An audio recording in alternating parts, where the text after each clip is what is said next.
Hi, welcome to the Pelican Players YouTube channel.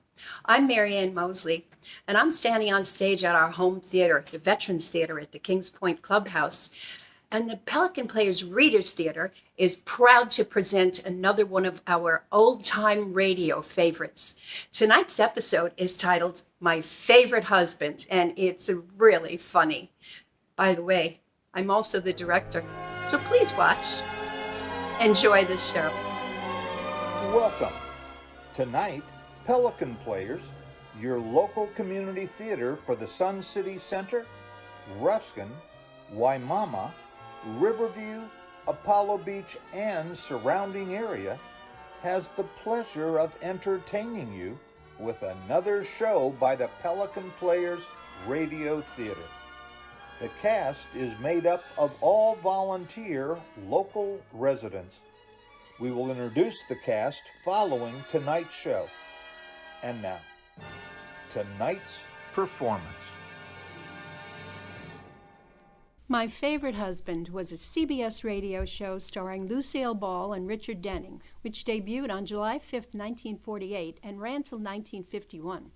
This original radio show evolved into the hit TV series I Love Lucy, starring Lucille Ball and her real-life husband, Desi Arnaz. The show first aired in October 1951 on the CBS television network and ran till May of 1957.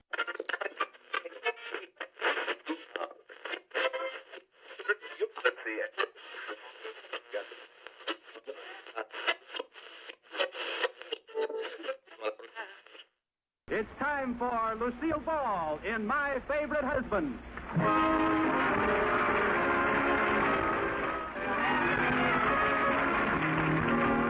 Yes, it's the new Gay Family series starring Lucille Ball with Richard Denning as Liz and George Cooper. Two people who live together and like it.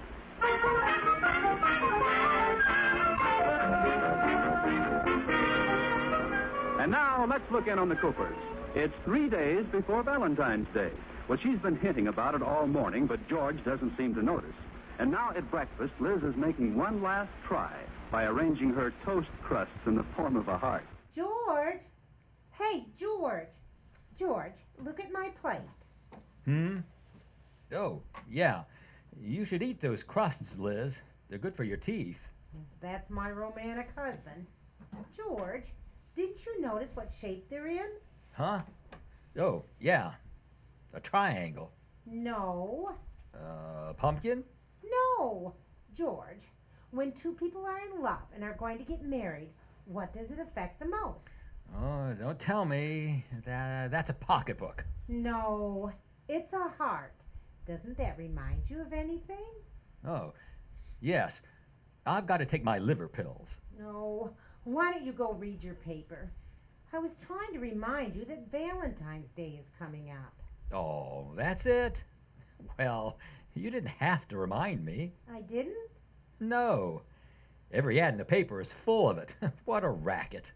It is not a racket. It's a wonderful romantic holiday, and I like it. Mm-hmm. You know how it started? Well, St. Valentine was No, I don't. Do you? Well, it so happens I do. It seems that years ago there were two kindly old gentlemen who thought love was so wonderful that they set aside a day to honor all sweethearts and lovers. And they called it St. Valentine's Day. Oh, isn't that sweet? Who were they? A candy maker and a florist. Oh, George. I suppose you think a department store owner invented mothers so they could have Mother's Day. You know, you may be right. Well, St. Valentine's Day doesn't mean just candy and flowers. It's the spirit of loving that counts. If you really love someone enough, they'll know it without any presents. Are you serious? Yes. Liz, I love you. You mean no presents? No, I love you too much. But George, what's Valentine's Day without candy and flowers? Aha! Ha, ha. I thought so. You know the real reason I like Valentine's Day? Yeah? Because it's such a good excuse to be all mushy and gushy about you. Yeah? Well, what's your excuse for the other 364 days? You're mushy all the time. Yeah, but on Valentine's Day I can be mushy and loud. I love you, George. Liz, keep I quiet. love you, George. Liz, stop. What about Katie? Katie loves you too, George. Yo, what about the lady next door? What about the lady next door? Well, she might hear you. Now, simmer down. All right, I'll be quiet. I love you, George. That's better. Do you love me, George? Yes, I do. I'm glad to hear that, George. Anybody want more coffee? No, thanks, Katie. No thanks. What are we whispering for? Well, it was just a joke, Katie. We're kidding about Valentine's Day. Kidding? Oh, you should never joke about Valentine's Day. Oh, it's a beautiful occasion. Why, Katie? I think you've got a boyfriend. Well, I have been working on a Valentine poem and I'm going to give it to, To whom? I'm going to give it to, Is that his first or his last name? Mrs. Cooper. It's for Mr. Dabney, the butcher. Oh, old heavy thumb. Is the butcher your boyfriend, Katie? Well, sort of. Ah, that explains why we've been able to cut the steaks lately. Well, he isn't exactly my boyfriend, but I've always sort of liked him. Well, you could do worse than Mr. Dabney. He's quite attractive and a very good butcher. Well, some people may have better beef, but his liver is good, and no one has oxtail and pig's feet like his. Say, what's it cost to see him? I do have a problem, though, Mrs. Cooper. I haven't got the nerve to give Mr. Dabney the valentine I wrote to him. Would you go shopping with me today and, give it to him for me? Why, sure, Katie. Anything to help out romance. Oh, thank you, Mrs. Cooper. I'll go finish it. Liz, are you going to start playing Cupid again? Now, you know what happened the last Now, time. George, what harm can come from handing him a valentine for Katie? I'll not only help their romance along, but it'll give us better meat. This isn't just an affair of the heart. There are a couple of stomachs mixed up in this, too.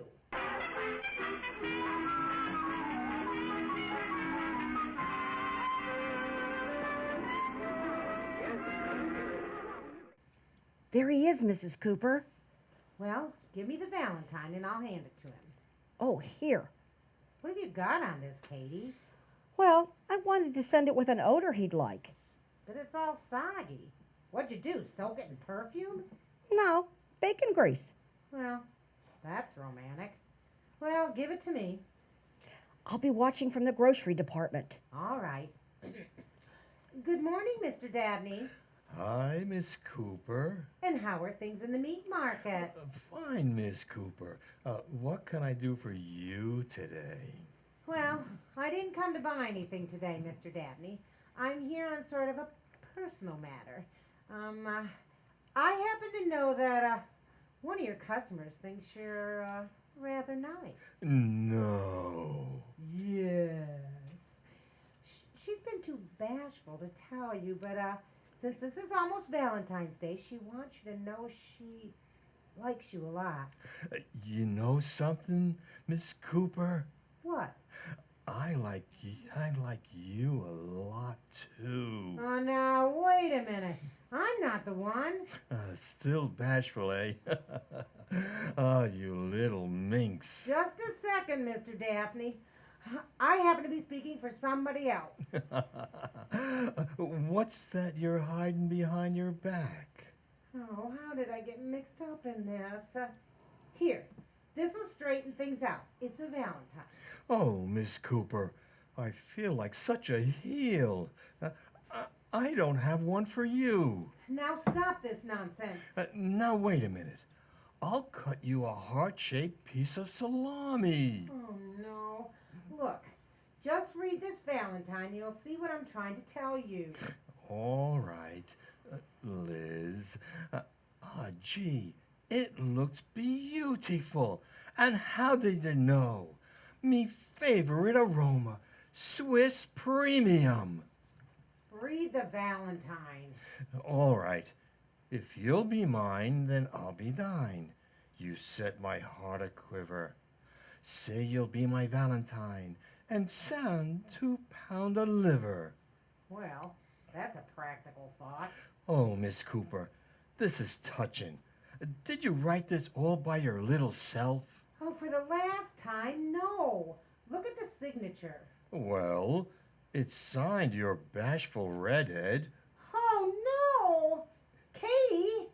Oh, she's gone. Oh, don't try to pretend. No, you stay there. You stay right behind that counter. Oh, come here, you bashful redhead. Now you listen to me. Katie has red hair too. We're both redheads. She's the one for you. Listen, 2 houses may have red roofs, but you don't pick the one with the sagging foundation. Well, it's too bad your fish isn't as fresh as you are. Oh, don't try to fight this thing, my little tenderloin. It's bigger than both of us. Now stop this, Mr. Dabney. What about Katie? She's bigger than both of us, too. Oh, Miss Cooper, I've admired you for years. Each little lamb chop you bought, I personally put the pants on it. I feel as though part of me belongs to you. So do I. You feel as though part of me belongs to you? Yes, your thumb. I've paid for it often enough. Goodbye, Mr. Dabney.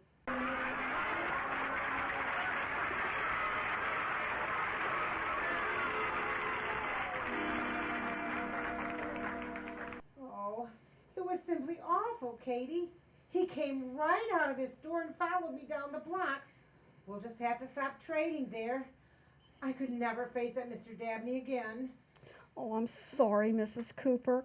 I shouldn't have gotten panicky and run away. Well, I'm sorry it ruined your romance. Oh, I'll get over it in time. I have a date with the milkman tonight.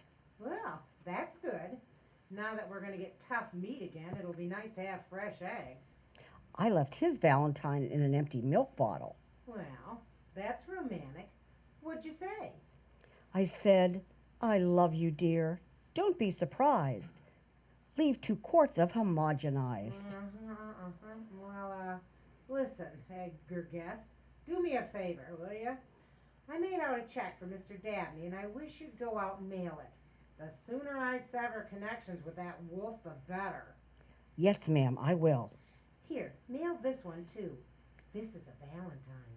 Why, Mrs. Cooper, who are you sending a Valentine to? Well, to George, of course. I thought it'd be sort of fun for him to get it at the bank. It's a copy of the first Valentine I ever sent to him when I was only 16 years old.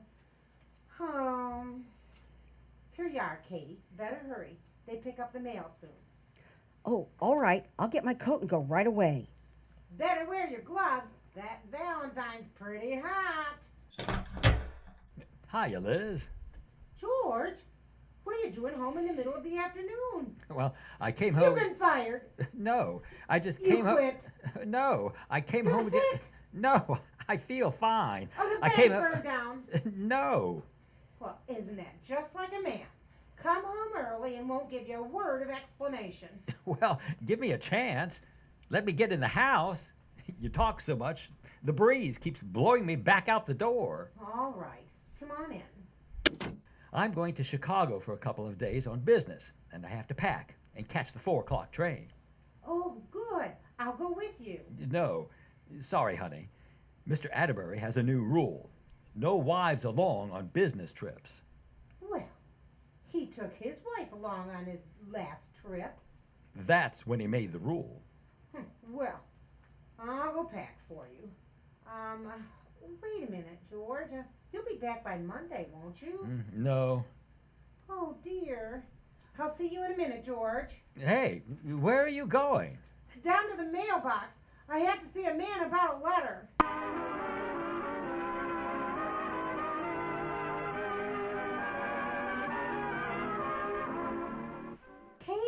Katie! What's the matter, Mrs. Cooper? Did you mail those letters yet? Yes? Oh, darn it. Has the mailman collected them? No, I don't. Oh, there. He's just opening the mailbox now. Well, you go home, Katie. I'll be back in a few minutes. All right, Mrs. Cooper. Hello? Hey? Oh, hello. And how are you today? Oh, well, I do care. Never seed you before in my life. If you really want to know, I feel rotten. My rheumatism's acting up. Oh, I'm sorry.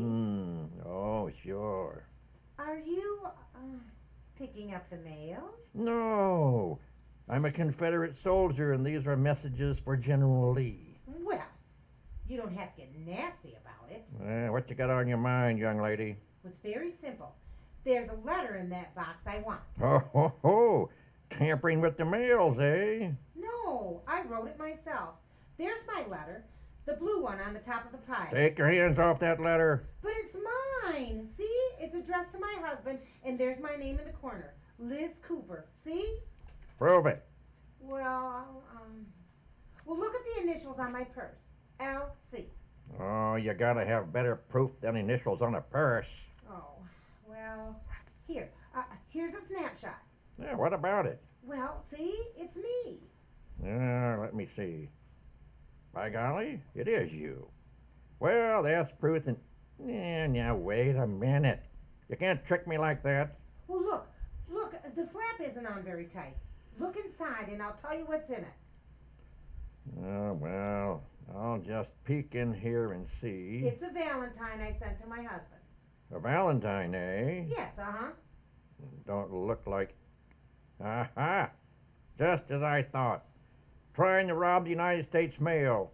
Young lady, you can go to the penitentiary for this. What? There's no valentine in this envelope at all. There isn't? No, it's a check made out to Mr. Dabney, the butcher. Oh, good heavens. That means Mr. Dabney is getting the valentine I sent to George. Oh, quick. Look for another letter made out to Dabney. Oh, no. These letters are going on their way.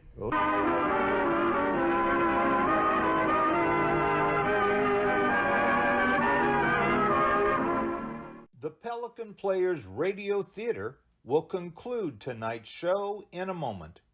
But first, Pelican Players is your community theater celebrating over 40 years of providing live entertainment.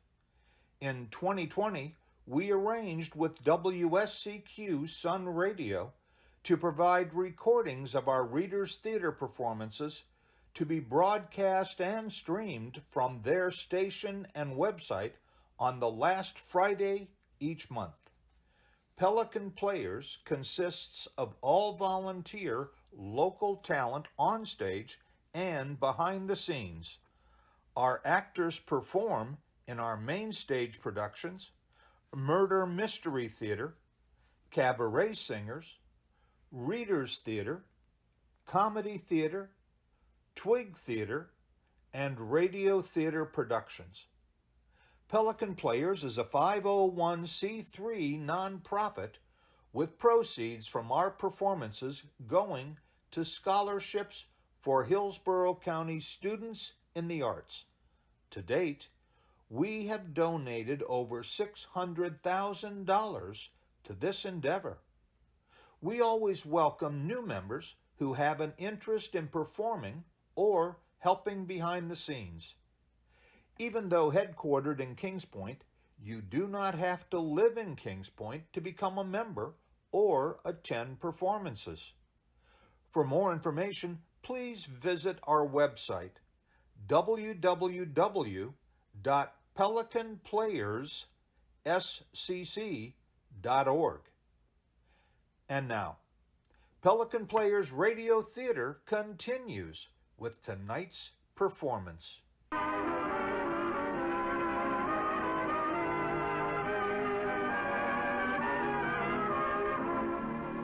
Liz mailed a valentine to George, but she got it in the wrong envelope. And it's going to Mr. Dabney, the butcher, who already mistakenly thinks that Liz is in love with him. Well, it's early the next morning, and Liz is at Mr. Dabney's waiting to intercept the letter when it comes.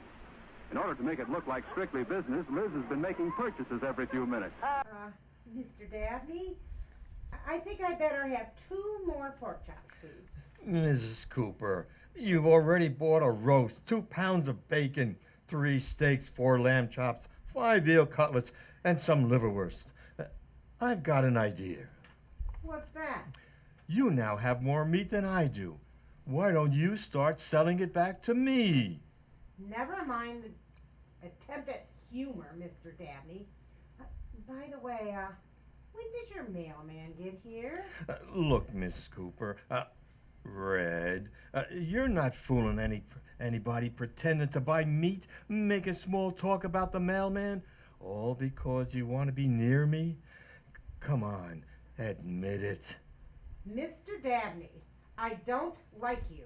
I don't like your looks, and I don't like your manner. And I think you're completely revolting. That's right. Make love to me. Oh, thank goodness. Here comes the mailman. Good morning, Mr. Dabney. Here's a letter for you. I'll take that. Oh, it's you again. Young lady, you must curb this impulse to grab every blue envelope you see. That letter's for me. But it's mine. I wrote it. It's got my name on it. There's a Valentine inside. That's the same story she told me yesterday. Miss Cooper, you sent me another Valentine? I have not. It's all a mistake. That's the same story she told me yesterday. Oh, I don't think she's got all her buttons. Mr. Dabney, here's your letter. Over my dead body. Hey, give me that letter. Come back here. Oh, my goodness. Help, police. She just held up the United States mail. Stop her.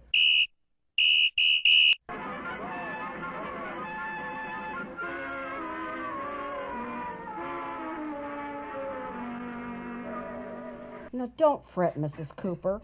Everything's going to be all right. But, Katie, how will I ever be able to tell George I was arrested for robbing the United States mails? And he has to appear in court with me tomorrow. It won't be easy. Well, anyway, this is the one time I'll have an answer when George says, "What's new?" Here he comes now. Good luck. Hiya, Liz. Hi, dear. Well, what's new? Well, I'm glad you asked me that. I'm being sent to Alcatraz. Alcatraz? Liz, you joined a pyramid club. No. Let me explain, George. You see, I sent the butcher a Valentine by mistake, and since it was already mailed, he wouldn't give it back to me. The butcher? No, the mailman. And I waited at the butcher shop until he got there, and when I grabbed the Valentine, he called the police. The mailman? No, the butcher. And I tried to explain how it was all a mistake, but he wouldn't listen. The mailman? You're the butcher. The policeman. Then we all had to go to police court, and he said it was a federal offense, and I ought to be ashamed. The mailman? The butcher? Or the policeman? The judge. Now do you understand, George? Perfectly. The butcher sent the mailman a mushy Valentine, and the judge will send you to prison if I don't marry the policeman. What's going on here? Well, keep calm, George. Look, they'll drop the charges if you and I will appear in domestic relations court tomorrow. Domestic relations? Well, I'm a victim of circumstantial evidence, George. The judge wants to make up his mind. About what? Whether I should stay with you or marry Mr. Dabney. Oh, no.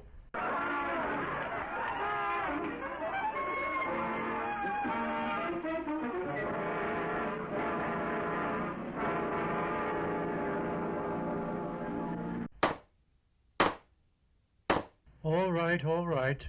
The Domestic Relations Court will come to order. Now, Mr. Cooper, if you and Mrs. Cooper will sit on this side of the table. All right, Judge Skinner, but I tell you, there is no... Please. And you, Mr. Dabney, over here. Okay, Judge. Hiya, Red. Oh, drop dead. What does he mean, red? Oh. Please. Mr. Cooper, we must control our feelings. Now, I have studied all the facts in this case, kindly supplied to me by Mr. Dabney. Oh, great. And before we start, I want you all to realize that there is no problem too big to solve. Into every life a little rain must fall, every cloud must have a silver lining, and it is always darkest before the dawn. Well, now that we've had the weather report, let's get on with this case. Please, Mrs. Cooper, I want to start this hearing with an open mind, bearing no prejudice towards either party. Uh-huh. Now, when did you first realize you were in love with Mr. Dabney? Wait a minute. I'm not in love with Mr. Dabney. She finds me irresistible. She wrote me 2 Valentines. She hung around the store all morning. That wasn't because I was in love with you. I was waiting for the mailman. Please, one grimy amour at a time. Look, Judge, this is all a mix-up. I know how the whole thing started. Please, please, Mr. Cooper, no tears. Don't talk if it hurts. Let me review it for you. I'll recreate the scene. You, Mrs. Cooper, the bored, indifferent housewife, tired of your drab, humdrum life, just waiting for an opportunity to break away from it all.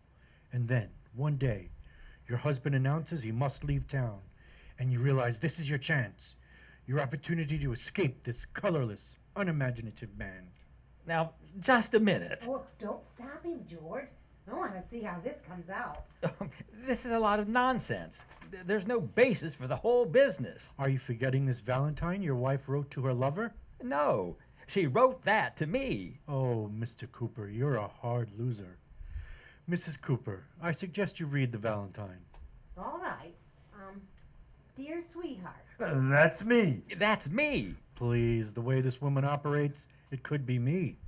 Continue, Mrs. Cooper. Thank you. Dear sweetheart, I'm under your spell. I love you more than tongue can tell. Uh-huh. Tongue, 59 cents a pound. Good point, Mr. Dabney. Continue, Mrs. Cooper. Thank you. My lover, I have this to say. I care for you in the very worst way. That ought to prove it. Lover whoosh. No, that's just a coincidence. She wrote this to her husband, not to her butcher. I must say, she writes a Valentine with a lot of meat in it. Continue. My love for you is not a phony. This Valentine is no baloney. That proves it. It certainly does. Well, George, been nice knowing you. If you ever need any meat, come and see us. Now, just a minute. You're not going to get away with this. I love Liz. Well, I've been married to her for 10 years, and no judge or butcher or anyone else in the world is going to take her away from me without a fight. Why, George! Do you understand? I'll now hand down my decision. I award the custody of Mrs. Cooper to Mr. Cooper. Hooray! You've got my custody. Hey, what's the big idea, Judge? Well, Mr. Dabney, I think Mrs. Cooper is in love with you, but we must think of Mr. Cooper.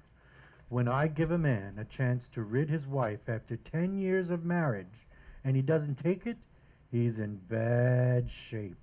He needs someone to look after him. Case dismissed. Liz, I hope this will be a lesson to you. Now, see what can happen when you start messing around in other people's affairs? Yes, George.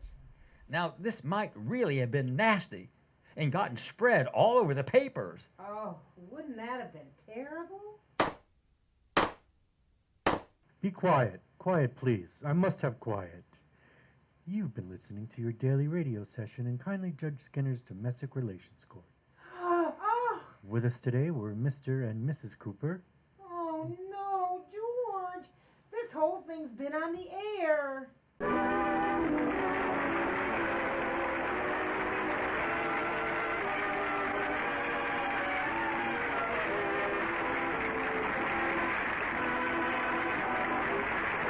My Favorite Husband has been presented through the worldwide facilities of the United States Armed Forces Radio and Television Service.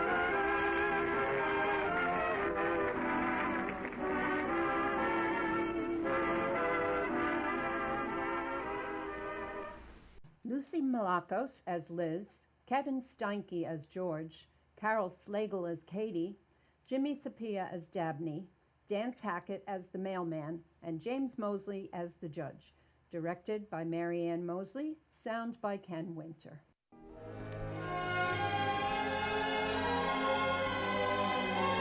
We hope you can join us the last Friday night of each month for another Pelican Players Radio Theater show. Please be safe, stay well, and thanks for listening. Good night.